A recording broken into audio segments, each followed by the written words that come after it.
Everyone should be able to look and move like an elite athlete. It's not limited to only people that won the genetic lottery. Athletes move well because they have balance, coordination, mobility, and strength in multiple planes of motion. Now, what if I told you that you can do the same thing? About to do a leg workout, I'm going to show you 5 things that you can do to become more athletic. The first thing is mobility. You have to be able to move well, but that right there is not it. What? See, if you don't move well, you're not gonna perform well. But the crazy thing is that our lifestyles have made us more and more immobile. So we gotta fix that. With stretches like the 90-90, you gotta have your knee out in front and to the side, and you want a 90-degree angle at the knees, ankles. This is what it looks like from the front. And with your off arm, you're gonna push your body upright. From there, stick your chest out and you're gonna bend at the hips only. You gotta make sure that we're not slouching over. And the goal here is to try to get your belly down to your thighs. I call this stretch the best stretch in the planet because it pretty much does everything that you need. It's gonna loosen up your hips, which will loosen up your lower back. You're gonna feel absolutely fantastic. The next stretch is the world's greatest stretch. You're gonna go into push-up position, and then you're gonna put your foot right by your hand. Then from there, the inside hand, you're gonna try to drop that elbow as low as you can, and then rotate all the way up to the ceiling, and we're just going back and forth, and just open up. And the final one, hip rockers. You're gonna need a weight for this one. Kneeling position, you want your foot directly under your knee. Grab a weight, most preferably a kettlebell, and you're gonna shift your weight to the side. Drop that knee as low as you can go, and you're gonna keep your foot flat on the ground, right? So this stretches out the groin, the hip, and the ankles. Don't skip out on your mobility. You gotta do your fast and explosive exercises first. This is where you gotta get out of the bodybuilding mindset. Hypertrophy and slow tempo exercises is a part of athletic training, but it's not the whole thing. You gotta do the more demanding exercises first. So this is where you would do your jumps, your skips, your sprints, your plyometrics, your Olympic lifts, because you're more fresh in the beginning. If you leave these for later, you're gonna be too tired, your form's gonna go to crap, and you're gonna get hurt. And trust me, you don't want that. And another thing is, the point here is not to try to go to failure. You don't want to do max effort jumps until you're extremely tired. Because when you're tired, the quality of your reps suck. The exercises we're gonna do, weighted pogo hops and high depth jumps. Let's make something real clear. I hate leg days. All right, but these are how the pogo hops work. You grab a pair of dumbbells, stay on the balls of your feet, and hop off the ground as quick as you can. Weighted pogo hops are kind of a progression, and they're more on the intermediate and advanced level. So if you're just starting out, I would say do your pogo hops just body weight, or you can do some band assisted hops. With the higher intensity plyometrics, you gotta make sure that you're jumping with max intent. All that means is that you gotta jump as fast as you can, as high as you can. Because if you're giving 50% effort, you're not gonna get any adaptations, nothing is going to happen. The next exercise that we're gonna do is a depth jump. You're pretty much teaching your body to absorb force and then produce force as quickly as possible. Keep the reps low, around 3 to 5 reps, but rep quality high. You gotta make sure when you're landing, you don't wanna land straight leg. You wanna absorb the force, land into a squat. I'm also really starting to like power snatches.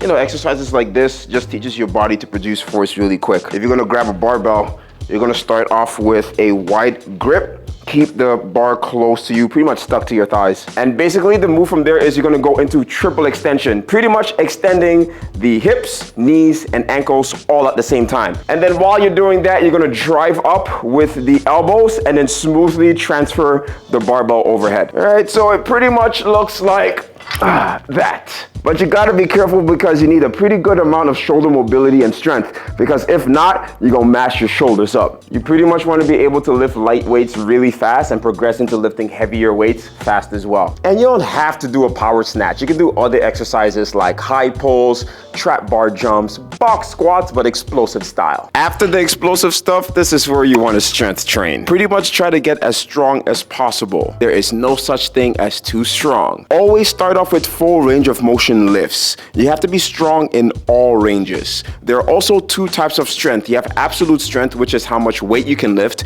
and relative strength is how strong you are relative to your body weight, like a pistol squat or a pull-up. You gotta train both. The stronger you are, the more force you can produce. The more force you can produce, you'll get pretty athletic. You'll jump higher, you'll run faster. So what we're doing is we're building up a box squat. Not squatting deep, we're only going down to just over 90 degrees because we're working on specific ranges. When you're jumping, when you're running, you're not going to be ass to grass. So box squats probably going to stop around maybe 355 to 405-ish. Did I mention that I hate leg day? Unilateral strength matters too. What that is, single arm, single leg strength. Because as an athlete, you're going to be in positions just like this. So you gotta make sure that you're strong in these positions. Unilateral work makes sure that each limb is equally strong. It gets rid of imbalances as well. Because think about this, let's say you can regularly squat 200 pounds. Now, if you can split squat 200 pounds as well, both legs are gonna be crazy strong. Don't skip unilateral work. Don't skip out on your nutrition. You gotta make sure that your nutrition is on point. If you think you can eat like a high-level athlete like Marshawn Lynch or whoever your favorite athlete is, most of them, their diets are trash. If you think you can eat like them but not do the same work as them, you know what's gonna happen to you? You're gonna get fat, and guess what? Fat doesn't fly. You need to be lean. Try to get down into like the low 10s. Anywhere from 10 to 15% body fat for males, 15 to 18 for females. And all these athletes saying, oh, I'm 3%, 4% body fat, lies, they're not. You need to eat in a way that's gonna improve your body composition, meaning you have more lean muscle than you have fat. You gotta make sure you're eating enough protein and healthy fats. Use carbs as needed. You're gonna be spending a lot of energy, so you're gonna need a little bit more carbs than usual. Your protein should at least be anywhere from 0.8 to 1.2 grams per pound of body weight. Because you're putting your body through so much stress, you need to recover properly. If you eat well, you're gonna perform so much better. Not everybody can get away with eating like a 10-year-old. And the final most important thing is recovery. This means you need to mobilize, you need to stretch, you need to sleep. Sleep is the best drug. If you're not recovering properly, you're not going to be able to perform in the gym, in the field, or in real life. So the format for your workouts, you gotta do your mobility and your stretching first.